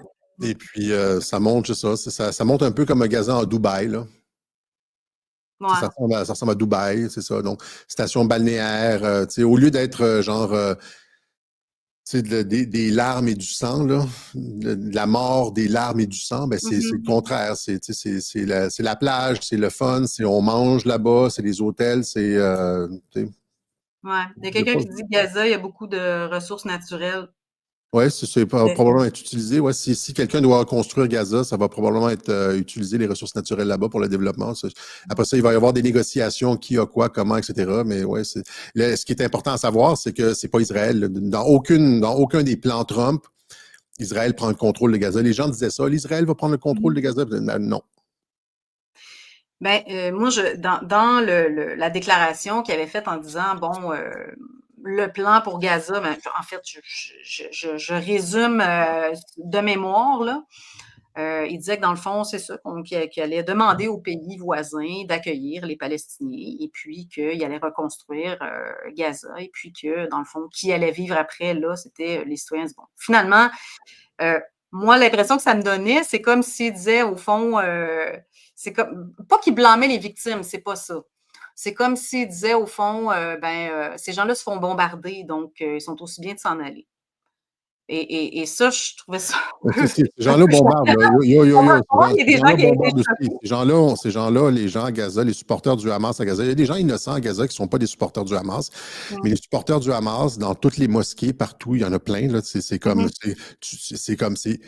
hommes, femmes et enfants, vieillards, tous ont tous juré de détruire l'État d'Israël, puis chaque fois que Ah, tu il y a leur beaucoup donnes genre 5 d'endoctrinement. places, ils utilisent ça pour faire un slingshot, une arme, un missile ou whatever, puis ils tirent contre ils sont juste là-dedans. Fait qu'est-ce que tu fais quand t'as comme, tu sais, quand t'as deux chats là, qui se chicanent tout le temps, mais t'en prends un, tu t'en mets dans une pièce, tu mets l'autre dans une autre pièce. C'est ça que tu fais, là, tu sais. Tu peux pas les laisser. Si tu les laisses là, ils vont rester là, puis ils vont recommencer. Dans 5 ans, ils vont recommencer, ils vont envoyer de l'aide, parce qu'ils ont pas ils vivent d'aide internationale. Fait que t'envoies de l'aide, t'envoies des vivres, t'envoies des affaires, des produits chimiques, etc., puis ça va finir en grenades, en missiles. C'est ça qu'ils font depuis 50 ans. C'est ça qu'ils font tout le temps. C'est que là, tu dis, ils ont le droit. Oui, mais c'est ça qu'ils font tout le temps. Puis si tu veux la paix, il faut que tu arrêtes ça. Ouais. T'as pas tort. T'as pas tort. Ah, il y a quelqu'un qui dit mes deux préférés. Il manque juste Sylvain Laforêt. Quelqu'un d'autre qui dit Israël a toujours été soutenu par les USA. Ce que les USA veulent, Israël aura. Es-tu d'accord avec ça? Non. Pourquoi?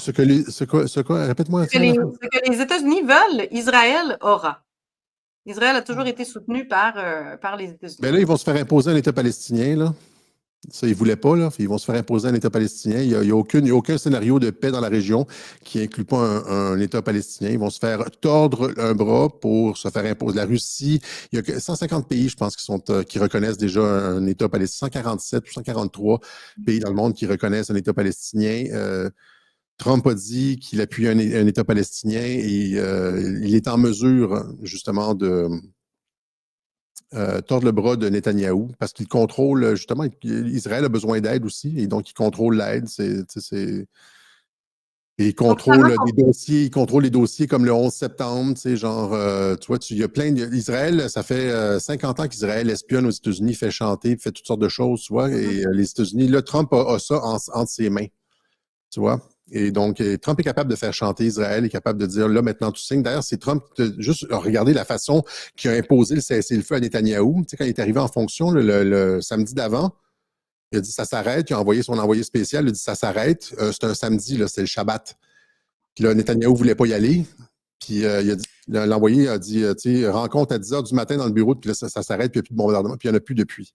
Et qu'ils sont capables d'imposer leur volonté sur Israël quand c'est le temps. Et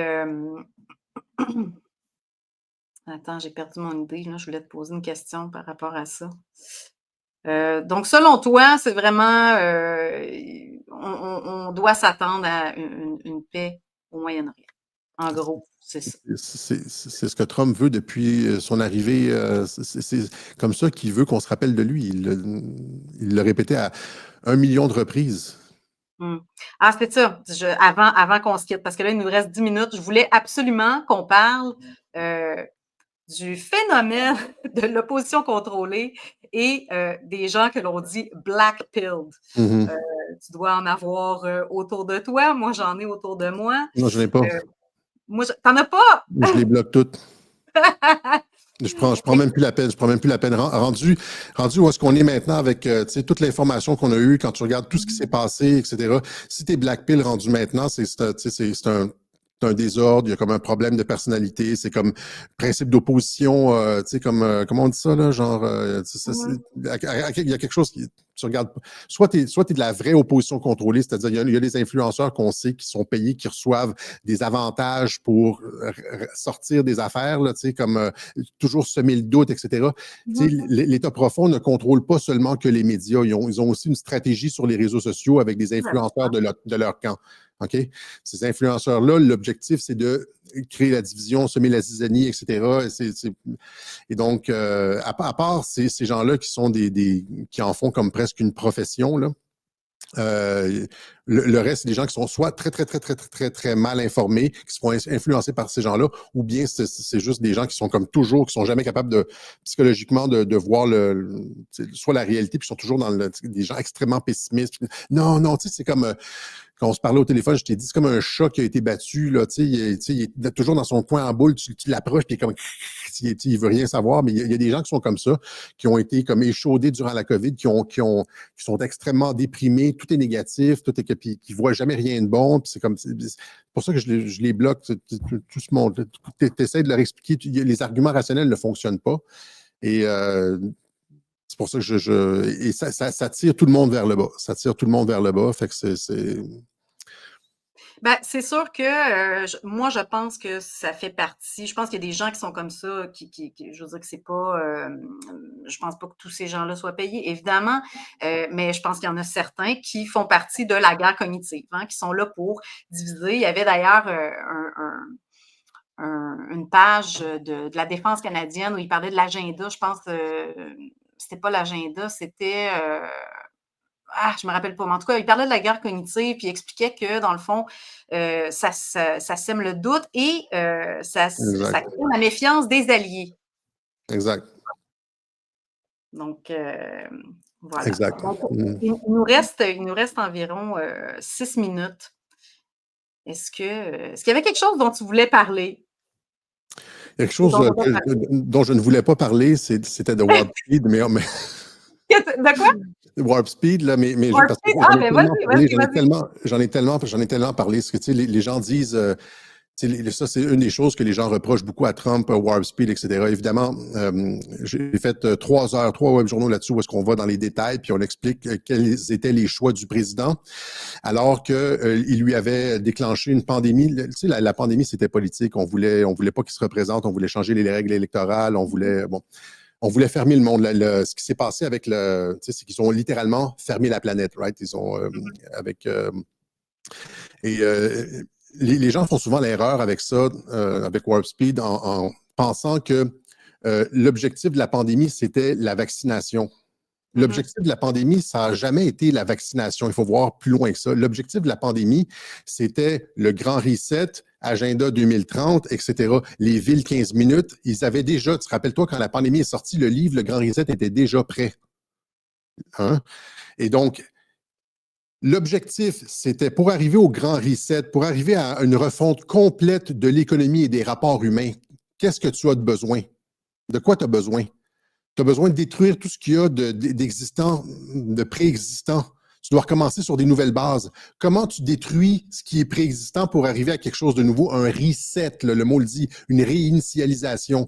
Comment tu arrives à une réinitialisation? C'est en détruisant tout ce qu'il y avait avant, toute la structure économique et sociale, même les relations familiales, etc. Comment tu réussis à détruire la structure familiale, sociale, économique de dizaines de pays, etc., c'est avec des confinements qui n'en finissent plus, des confinements de 5 ans, 10 ans.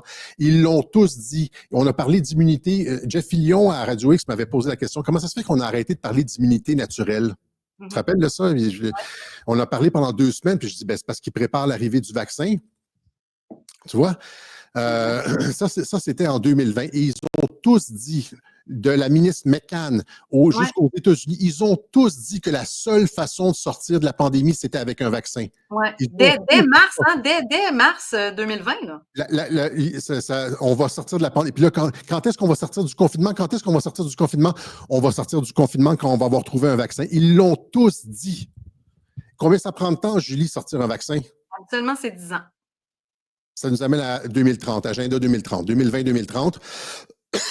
5 ans, si tu fais ça, botché puis vite, là, tu sais. Ils l'ont dit. J'ai montré les clips de personnes qui ont dit, j'ai reçu un appel de responsables politiques américains qui m'ont dit, arrête de parler d'immunité naturelle, etc. On s'en va vers des confinements de 5 ans. C'est des gens, tu sais, j'ai le gars du Brownstone Institute. Tout.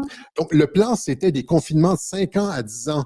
Pourquoi des confinements de 5 ans, 10 ans? Pour détruire complètement la base industrielle, l'économie, évidemment, quand tu n'as plus de société, de la société civile, tu sais, imagine, tout le monde a perdu sa job, tout le monde est à la maison, taux de suicide, divorce, il ne reste plus rien. Tu détruis complètement la société. À la fin, les gens sont à genoux, puis ils vont prendre n'importe quoi, vont prendre ton vaccin, coûte que coûte.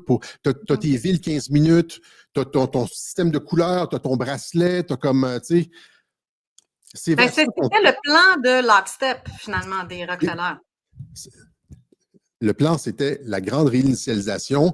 Pour arriver à la grande réinitialisation, pour réinitialiser, tu dois tout détruire ce qu'il y avait avant, toute l'économie, les PME, tout ça. Tu sélectionnes juste des grosses méga entreprises, là, tu sais, comme Amazon, Walmart, etc. Toutes les petites PME familiales, les restaurants, etc. Tu fermes tout ça, ça fait toute faillite. Puis après ça, tu recommences avec les confinements, c'était le moyen d'y arriver et le vaccin, c'était la justification du confinement. Donc, ceux qui critiquent le vaccin font une erreur d'analyse complète. L'objectif, c'est pas de faire vacciner les gens. L'objectif, c'est la réinitialisation complète de la société.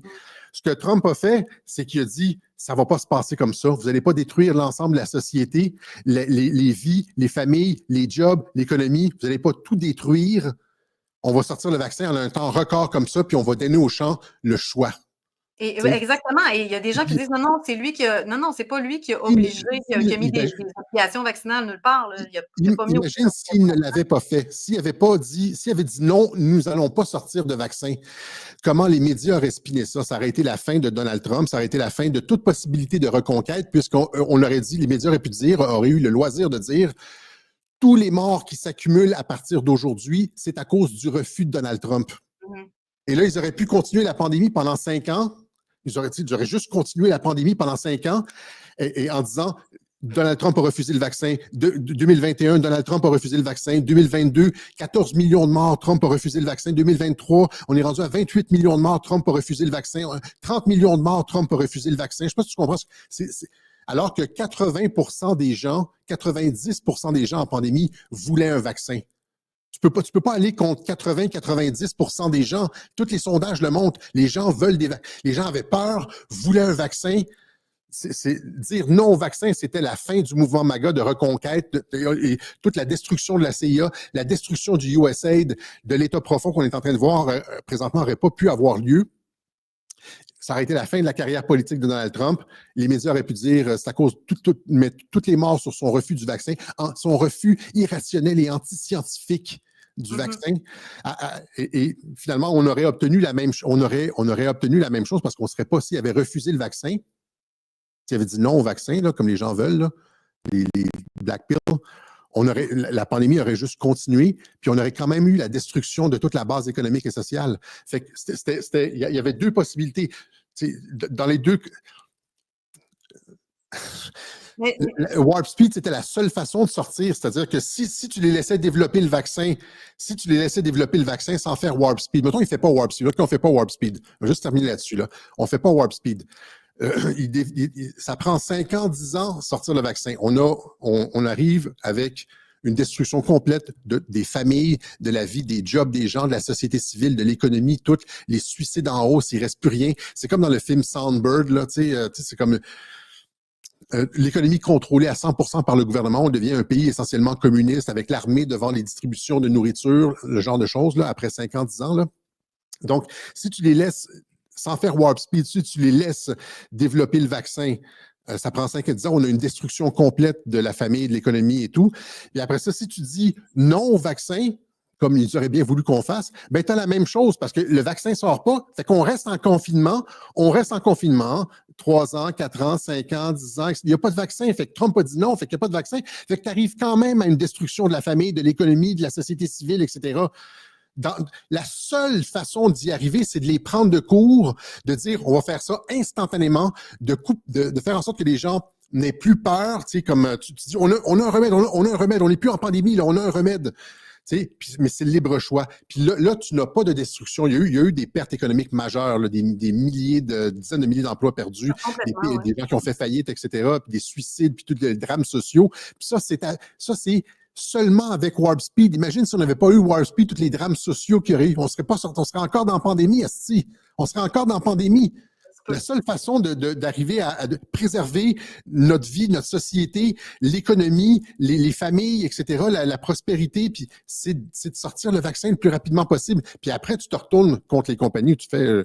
je sais pas, tu fais des enquêtes ou whatever, tu mets un RFK là, tu éduques les gens, mais il n'y avait pas de possibilité de le faire autrement. Si tu dis non au vaccin, tu es en pandémie pendant 10 ans. Si tu dis oui au vaccin sans faire Warp Speed, tu te retrouves quand même avec une destruction de l'économie.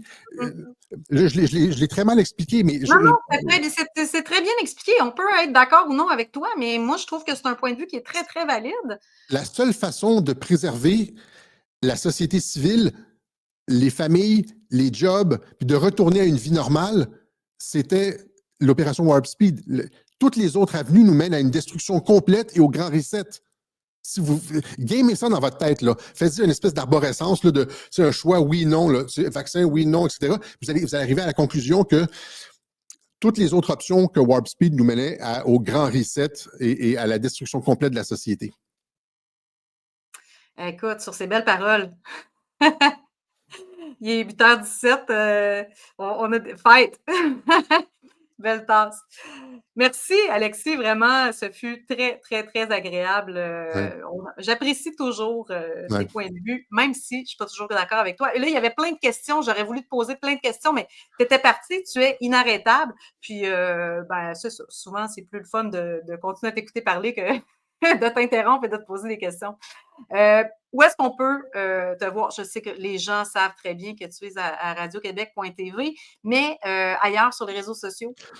Ben, je suis surtout sur Twitter. C'est là que, sur X, là, c'est là que je sévis, là. C'est comme mon bureau. C'est là que je passe le plus clair de mon temps. Donc, si les gens veulent me rejoindre, des fois sur les autres plateformes, il y a souvent les messageries, ça s'accumule très, très, très rapidement. Tu sais, les messages, là, c'est comme les gens m'écrivent sur Facebook, par exemple, puis je reçois plein de messages. Fait que, genre, dans d'une demi-heure, leur message est rendu comme le 13e ou le 29e. Fait que mais parce que j'y vais moins souvent, mais sinon, sur X, @Alexis_Cossette. Alexis_Cossette sur X, là, Radio-Québec, c'est moi. C'est là que les gens ont le plus de chances de me rejoindre, sinon par courriel, là, comme je donne à la fin des webjournaux. Et ton web journal, toujours sur diverses plateformes. Moi, je t'écoute sur Rumble ou Odyssey. Odyssey, Getter, ouais, X. C'est là que je fais la plupart de mes vues sur X, en fait. Je fais entre 100 et 200 000 vues sur X seulement. Ah, bon. Et dans le fond, toutes ces informations-là sont sur radioquebec.tv. Right? .tv. Il y a les liens sur radioquebec.tv, ouais, pas mal. Ouais. C'est pas un site, je l'entretiens pas vraiment le site, mais vous allez là, vous allez trouver pas mal tous les liens. Ouais.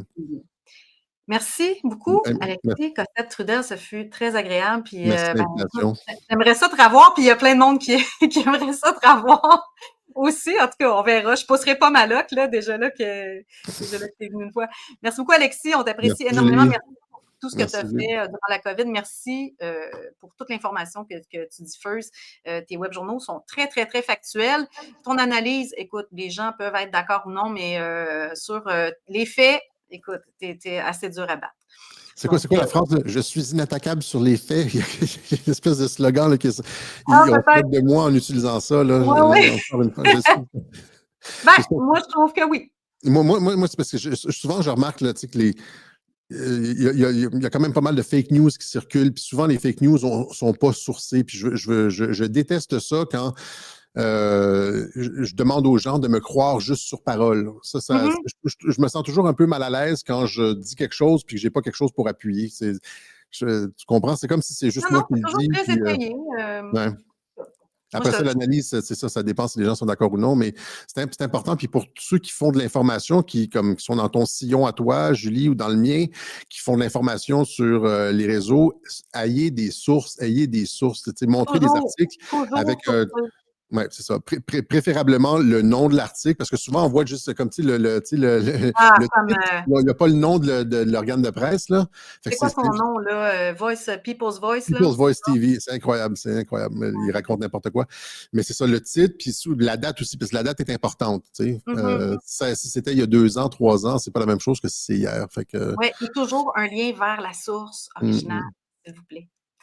Merci, Alexis. Merci, Julie. À la prochaine. Et restez avec moi parce que j'ai encore quelques trucs à vous dire. Si vous êtes parmi les insatisfaits qui disent, il y avait quelqu'un qui disait tout à l'heure qu'on est deux clowns qui savent pas de quoi qu'ils parlent, le nouvel ordre mondial, etc., etc. Écoutez, moi, j'ai invité Alexis pour avoir une discussion avec lui. La semaine prochaine, j'aurai Stéphane Guy qui sera là pour nous montrer une vision complètement différente. Et Stéphane Guy, il a un peu long à dire sur Alexis. Donc, moi, ça va me faire plaisir de l'écouter, Stéphane Guy, comme j'ai écouté Alexis ce soir. Je vous rappelle, en terminant, que vous pouvez nous aider hein, à continuer à faire ces entrevues. J'espère j'espère que vous appréciez. En tout cas, ce soir, je pense que ça a été très fructueux. Il y a vraiment, ça a été mon plus grand auditoire. Donc, ben, merci à Alexis. Et puis, ben, c'est ça, je voulais vous dire que ben, vous pouvez nous faire des dons. Hein. On apprécie toujours. C'est comme ça qu'on survit. Hein. Donc, vous pouvez faire un don à julie@fddlp.org. Réponse Julie. Je vous remercie infiniment pour votre appui, peu importe le montant que vous donnez. Il y a 75 du montant qui me revient à moi et 25 qui va à la Fondation pour aider à toutes sortes de causes pour défendre nos droits et libertés. Et puis, ben, je voulais vous parler du congrès rapidement. Le congrès de la Fondation qui aura lieu attendez un petit peu, je voulais vous mettre la fiche, je vais essayer de faire ça rapidement parce qu'il y a Croisons l'avenir qui commence bientôt. Je vous montre ça immédiatement. Donc, les 6, 7, 8 juin, le congrès, reconnectons-nous les uns aux autres. Vous avez l'horaire ici. Ça commence le vendredi 6 juin 2025 à 19h30. Et puis, ben, vous irez voir les détails sur le site de la FDDLP, fddlp.org, parce que je n'ai pas le temps de vous donner trop de détails. Mais ce que je peux vous dire, c'est que si vous voulez venir et que vous n'êtes pas ambassadeur, vous pouvez écrire à Julie encore, julie@fddlp.org et puis écrivez que vous voulez être mon invité au congrès, vous allez bénéficier du rabais ambassadeur si vous n'êtes pas ambassadeur. Donc voilà, merci infiniment d'avoir écouté cette entrevue. Merci beaucoup pour vos commentaires. J'ai pas passé beaucoup de commentaires parce que ben, Alexis parlait beaucoup et je voulais me concentrer sur ce qu'il disait, mais sachez que c'était très apprécié et puis je les lirai éventuellement. Et puis, ben, sur ça, on se revoit la semaine prochaine avec Stéphane Guy. Donc, pour ceux qui n'ont pas été satisfaits aujourd'hui des propos d'Alexis, ben, sûrement que vous allez apprécier les propos de Stéphane Guy la semaine prochaine. Sur ce, ben, je vous souhaite une belle fin de soirée et puis on se revoit la semaine prochaine, mercredi, 19h. Bye.